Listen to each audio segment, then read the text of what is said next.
Let's walk down Pennsylvania Avenue. The president has committed an unspeakable assault on our nation and our people.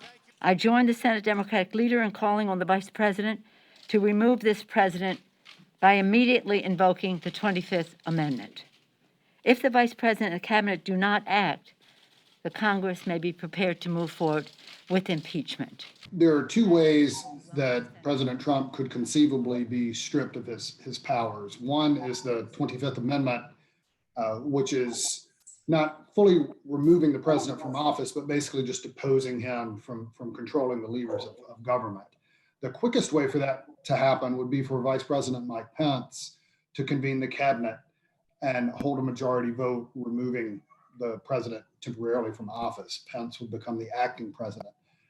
The catch here, though, is that for that to last, President Trump would basically have to accept that. He could send his own letter to Congress, more or less disputing this act, and then that would throw the matter to Congress, and they would have to vote on it. And that creates, another timeline here as we tick through the last few days of his term before the January 20th inauguration. An even longer timeline is impeachment and conviction by the Senate. Impeachment in the House would then require a trial in the Senate, and there's just questions of whether that can be done in such a short time frame. After he spent weeks questioning the results and sowing doubt among tens of millions of Americans, and then yesterday very clearly inciting one of his signature rallies in Washington to, quote, go to the Capitol, to be wild. And then that's exactly what the country saw. And we're seeing since then, even members of his own party criticize this president, who remains very popular among their base, but criticize this president in ways we have not seen.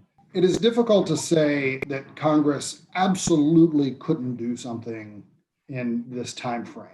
The legal process, the absolute legal timeline is there that you could move things very rapidly through. Politically, could that happen? I think that's an obvious open question.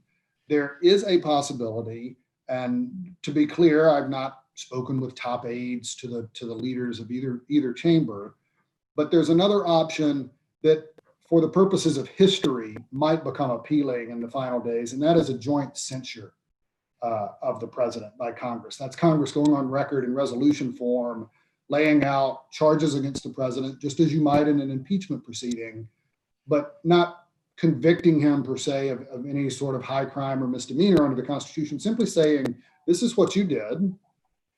It is reprehensible for these reasons, and we are putting into the historical record the formal disapproval of the legislative branch of this chief executive, and it's there forever.